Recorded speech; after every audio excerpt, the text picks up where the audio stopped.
بسم الله الرحمن الرحيم وإذ قال إبراهيم رب أرني كيف تحيي الموتى قال أولم تؤمن قال بلى ولكن ليطمئن قلبي قال فخذ أربعة من الطير فصرهن إليك ثم اجعل على كل جبل منهن جزءا ثم ادعهن يأتينك سعيا واعلم أن الله عزيز حكيم سورة البقرة 260 নম্বর আয়াত 60 গতকালকের আয়াতে উযাইর আলাইহিস সালামের ঘটনা গেছে যে উযাইর আলাইহিস সালাম মৃত মানুষকে জীবিত হওয়ার উপরে একটু সংশয় ছিলেন, ওনার মধ্যে একটু সন্দেহ ছিল।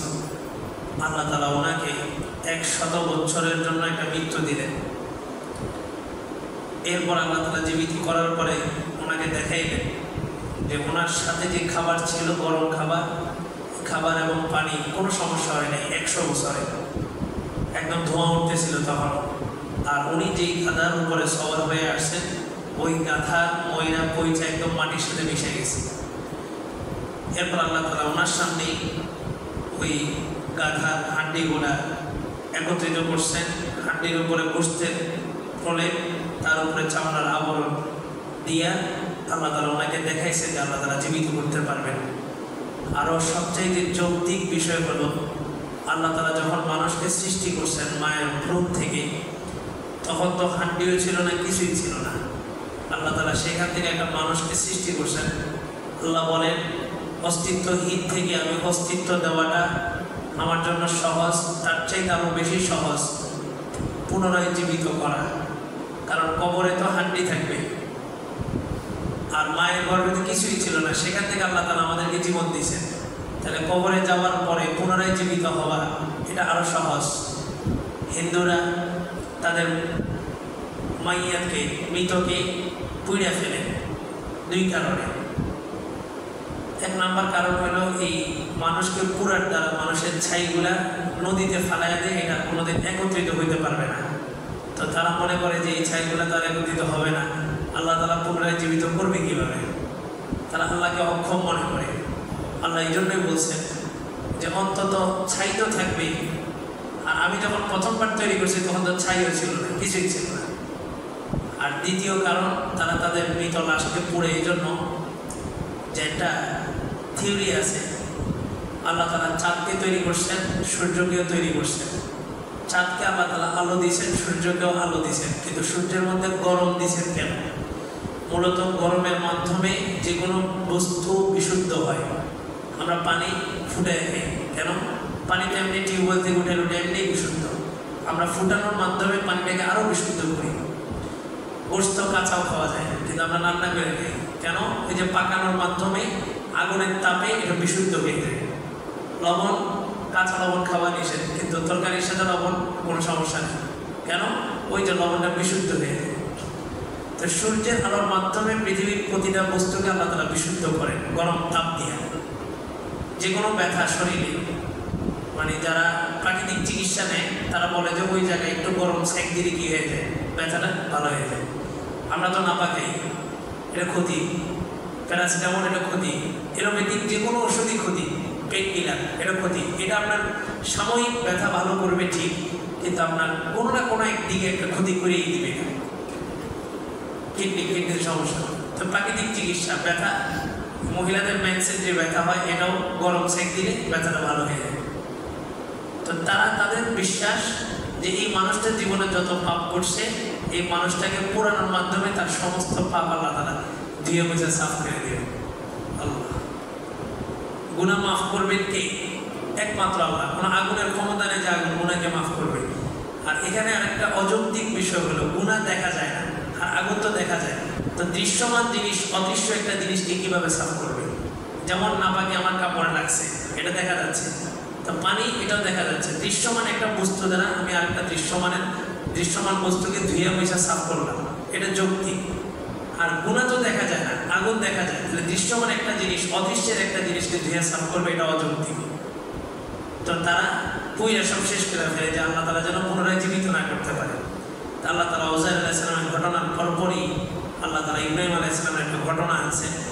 এই ঘটনাটার মূল বিষয় হলো যে আমি মানুষকে যেমন জীবিত করতে পারি, পশু পাখিকেও জীবিত করতে পারি। মুসলিম অথবা তিরমিজি সরাসরি হাদিস আসছে, মানুষের ভিতরে যেমন কিয়ামতের দিন ইনসাফ কায়েম করা হবে, এমনিভাবে পশু পাখির মধ্যেও ইনসাফ কায়েম করা হবে। একটা গরু আরেকটা গরুকে অন্যায়ভাবে গুঁতা দিছে, অন্যায় করছে, হাসরের মাঠে দোনোটাকেই জীবিত করা হবে। জীবিত করার পরে দোনোটার প্রতিশোধ গ্রহণ হওয়ার পরে আল্লাহ বলবেন কোনো তোরা তোমরা মাটি হয়ে যাও, এগুলো আবার মাটি হয়ে যাবে। অর্থাৎ ইনসাফ মানুষের মধ্যে যেমন কায়েম হবে, পশু পাখির মধ্যেও কায়েম হবে। আল্লাহ তাআলা পশু পাখিকে একটা কি দিয়েছেন? বিবেক দিয়েছেন। ইব্রাহিম আলাইহিস সালামের ঘটনা, ইব্রাহিম আলাইহিস সালাম একদিন আল্লাহকে বলতেছেন, ওয়াইজ ক্বালা ইব্রাহিম, আপনি স্মরণ করুন হে রাসূল, যখন ইব্রাহিম তার রবকে বলল, কি বলল? রব্বি আরিনি কাইফা তুহয়িল মাউতা, আল্লাহ আপনি আমাকে একটু দেখাবেন কিভাবে মৃতকে জীবিত করেন। তো প্রশ্ন আমি আর আপনি করলে একটা যৌক্তিক, আমরা কিউরিসিটি আমাদের মধ্যে অনেক বেশি, কিভাবে হয়, কিভাবে হয়, কেন হয়, অনেক কৌতূহলী অনেক প্রশ্ন আমাদের মধ্যে থাকে। কিন্তু নবী রাসূলরা তো আল্লাহর পক্ষ থেকে আসে, ওনাদের বিশ্বাস আর আমাদের বিশ্বাসটা আকাশ জমির ব্যবধান। তারপরও ইব্রাহিম আলাইহিস সালামের মতো একজন নবী আল্লাহকে বললেন যে আরিনি, আমাকে দেখান কাইফা তুহয়িল মাউতা, আপনি মৃতকে কিভাবে জীবিত করেন। আল্লাহ বললেন, ইব্রাহিম ক্বালা ওয়ালাম তুমিন, তুমি কি বিশ্বাস করো না? আমি যে জীবিত করতে পারবো এটাকে তুমি বিশ্বাস করো না? অনেক সময় আমাদের প্রশ্ন হয় জানার জন্য, আবার অনেক সময় প্রশ্নটা হয় সন্দেহ লাগতেছে, তুমি কি আসলেই এটা পারবা? একটা হচ্ছে আসলে কি তুমি এটা পারবা, সন্দেহ। আরেকটা হচ্ছে তুমি এটা পারবা, তাহলে আমাকে একটু দেখাও, আমি একটু দেখতে চাচ্ছি। আরবিতে বলে আসওয়ালু নিসফুল ইলম, প্রশ্নই তোমার অর্ধেক জ্ঞান, প্রশ্নই তোমার অর্ধেক ইলম। আল্লাহ বললেন যাওয়ালা তুমি কি বিশ্বাস করো না? ইব্রাহিম আলাইহিস সালাম সাথে সাথেই বললেন ক্বালা বালা, আল্লাহ অবশ্যই বিশ্বাস করি। আগুন মানুষকে পুড়ায় ফেলে, আগুনে হাত দিলে হাতে ক্ষতি হয়, এটা বিশ্বাস করি।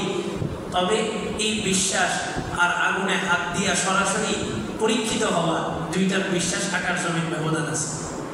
ইব্রাহিম আলাইহিস সালাম বললেন বালা, অবশ্যই আমি বিশ্বাস করি, ওয়ালাকিন লিয়াতমাইন্না কলবি, তবে আপনি যদি আমাকে একটু সচক্ষে দেখান আমার অন্তরটা একটু নিশ্চিত হইতো, আমার অন্তরের বিশ্বাসটা একটু মজবুত হইতো।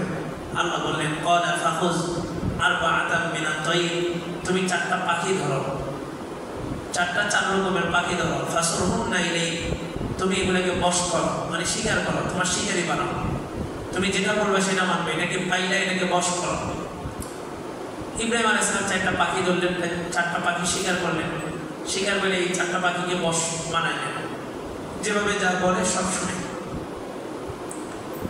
দেখবেন অনেকে পাখি পারে খাঁচার মধ্যে, পাখি ময়না পাখি, অনেক ধরনের পাখি। আবার অনেকে এই গরু পালে খামারে, ফার্মে। তো এগুলা জায়গা থেকে মানে জায়েজ না, একটা দৃষ্টিভঙ্গি হলো এই পশুটাকে আল্লাহ বানাইছে কিন্তু উন্মুক্ত থাকার জন্য। সে বাতাসে ঘুরবে, আকাশে ঘুরবে, এদিক সেদিক যাবে। ওই জায়গাটা থেকে এই জিনিসটাকে বন্দি করে রাখা, খাঁচার মধ্যে বন্দি করে রাখা, এটা কেমন জানি মানায় না।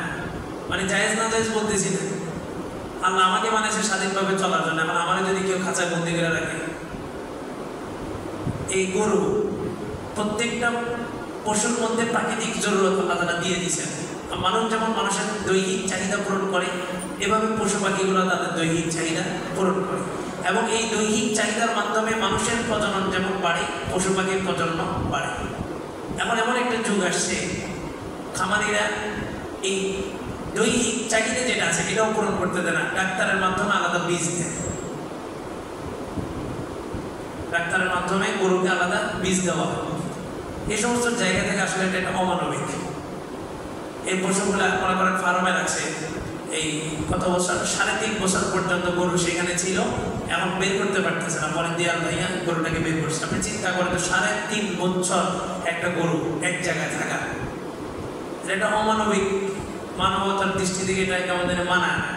গরুটা তো সাধারণভাবে স্বাধীনভাবে ঘুরবে, ঘাস খাবে, সে জমিনে বিচরণ করবে, এটা নাই না বাইরে রাখছে। আবার তার দৈহিক চাহিদা পূরণ না করে ডাক্তারের মাধ্যমে তার প্রজনন বাড়াচ্ছে, তার দৈহিক চাহিদা পূরণ হচ্ছে কোথায়?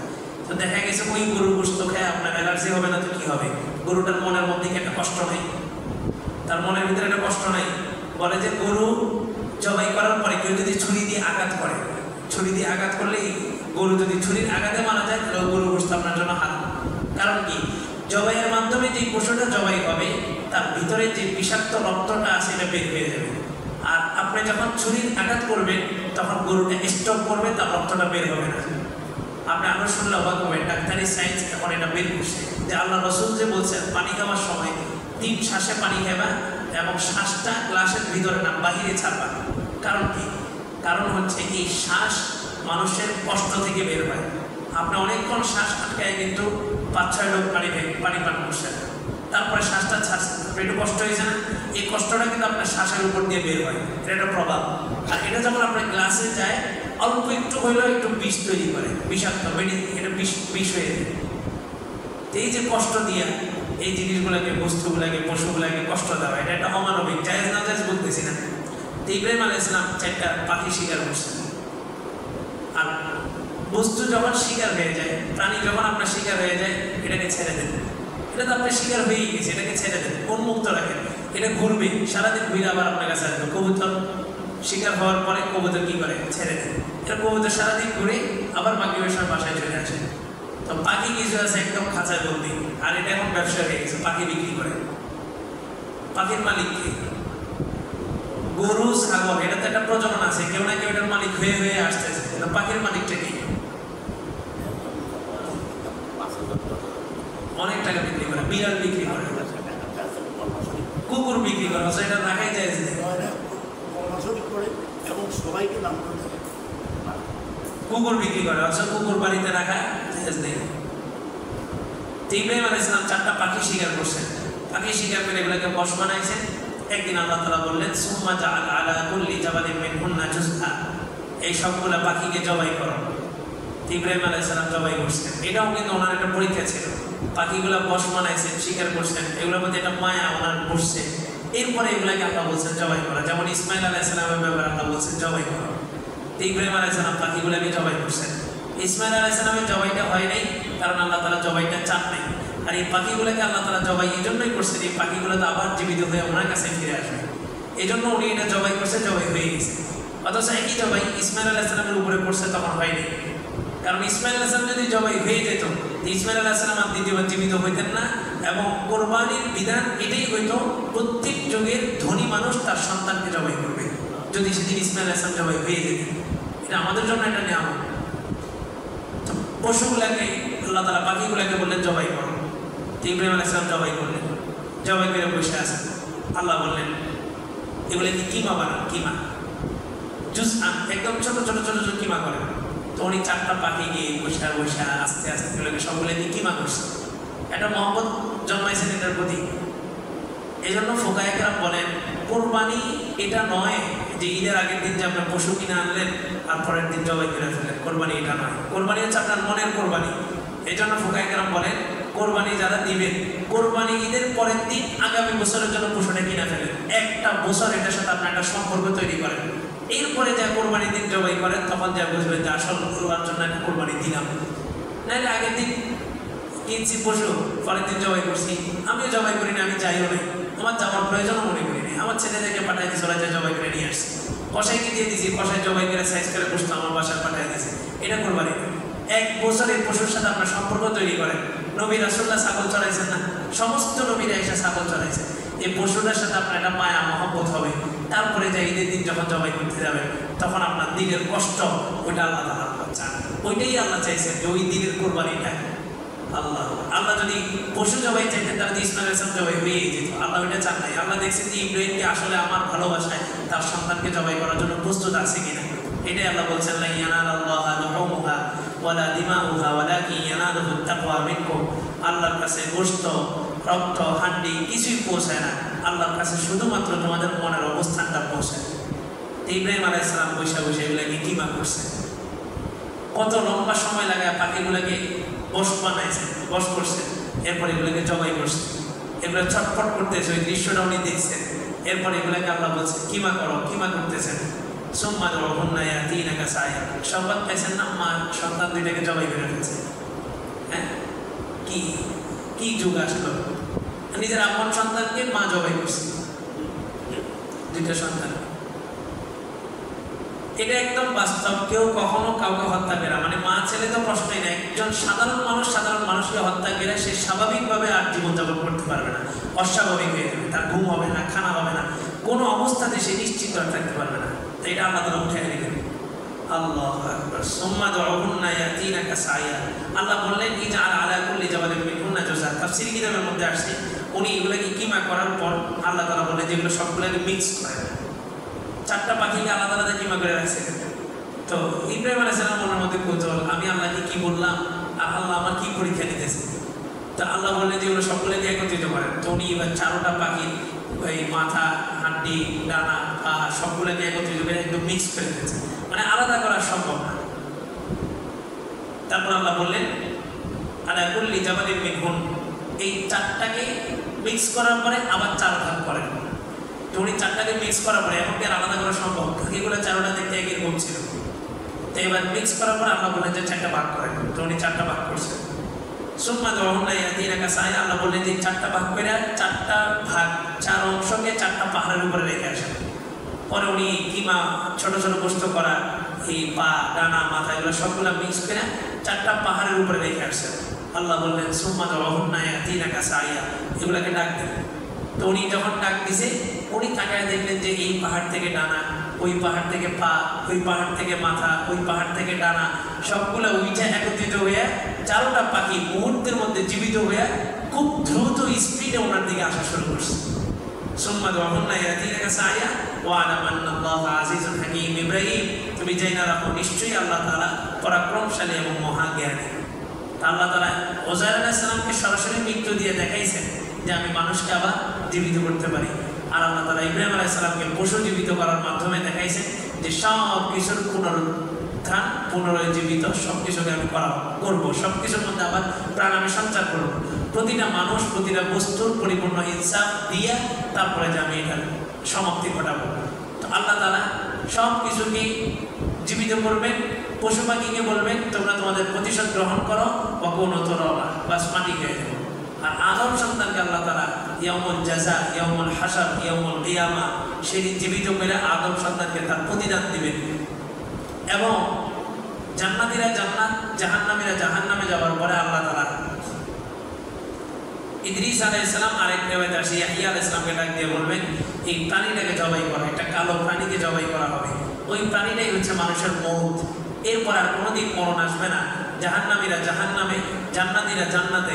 যে সমস্ত মুমিন গুনাহ করছে তাদের নির্দিষ্ট একটা সময় জাহান্নামে পানিশমেন্ট হওয়ার পর তাদেরকে আবার আল্লাহ তাআলা জান্নাতে দিবেন। কিন্তু শেষ নাই, জান্নাতেরও শেষ নাই, জাহান্নামেরও শেষ নাই, ওটা শেষ হবেই না। অথচ সমস্ত পশুগুলোকে আল্লাহ তাআলা বলবেন তোমরা প্রতিশোধ গ্রহণ করার পরে মাটি হয়ে যাবে, শেষ, তোমাদের হিসাব শেষ, আর কোনো হিসাব নেই। আবার পুনরায় জীবিত হবারও কিছু নেই, আবার পৃথিবীতে আসারও কিছু নেই, জান্নাতও নেই, জাহান্নামও নেই, শেষ, তোমরা মাটি হয়ে যাবে। আর মানুষকে আল্লাহ তাআলা জাহান্নাম দিবেন অথবা জান্নাত দিবেন, এটা আর শেষ হবে না। এটা আল্লাহ তাআলার ইনসাফ।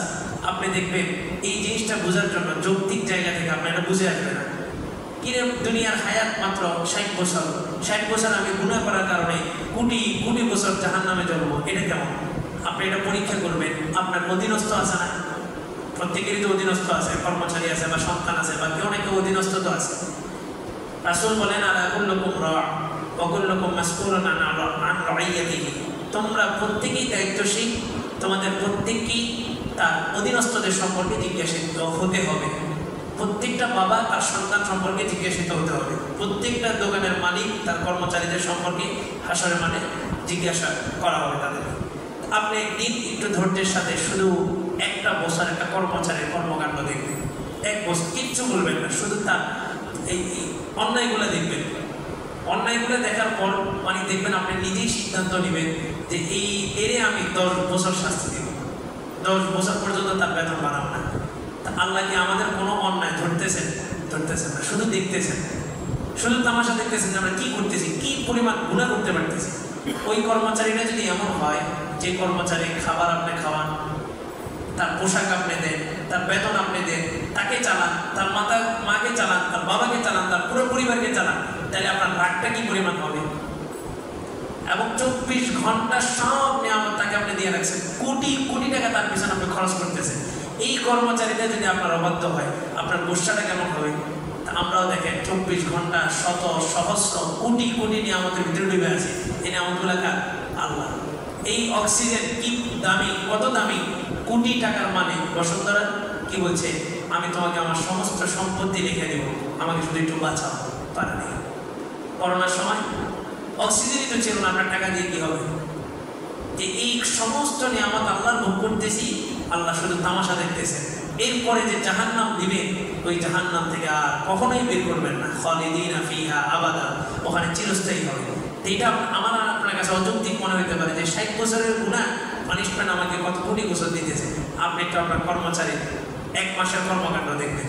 এমন এক কর্মচারী যাকে শুধুমাত্র দুপুরে আপনি খাবার খাওয়ান, আর ওই কর্মচারীকে যদি দুপুরেও খাওয়ান, সকালেও খাওয়ান, রাতেও খাওয়ান, তার খরচ দেন, তার বরণ পোষণ সব কিছু দেন, অসুস্থ হইলে সেবা দেন, সমস্ত সার্ভিস দেন, এরপরে এই কর্মচারীকে আপনার 24 ঘন্টা নাফরমানি, 24 ঘন্টা আপনার নামে কি বলছে কাজ করতে থাকে, আপনার রাগটা কেমন হবে বলেন? তারে কি শুধু চাকরি থেকে বের করবেন, না তারে একদম সারা জীবন তাকে শুধু শাস্তি দিতেই থাকবেন, তারপরে তো আপনার মন ভরবে না?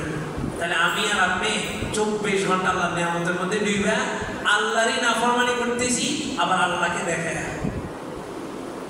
আপনার নাফরমানি তো সে করতেছে, আপনার অবর্তমানে না। আপনি ক্যাশে বসে আপনি তার দিকে তাকায় আছেন, সে আপনাকে দেখায় দেখায় কি করতেছে? আপনার নাফরমানি করতেছে। আপনার অবদ্ধ সে আপনাকে দেখায়, আপনাকে শুনায় আপনার নামে কি করতেছে? আল্লাহকে আমাদেরকে দেখতেছেন না? আল্লাহকে আমাদেরকে শুনতেছেন না? তো 24 ঘন্টা তো আল্লাহ আমাকে দেখতেছেন। আমি নাফরমানি তো করতেছি, কত বড় নাফরমান যে আল্লাহকে দেখায় করতেছি। আমি অশ্লীল কথাবার্তা তো বলতেছি, কত বড় নাফরমান, আল্লাহ নাফরমানি আল্লাহকে শুনায় করতেছি। তা আমার শাস্তিটা কত ভয়াবহ হতে পারে। আল্লাহ তাআলা কথাগুলো বোঝার, আমল করার তৌফিক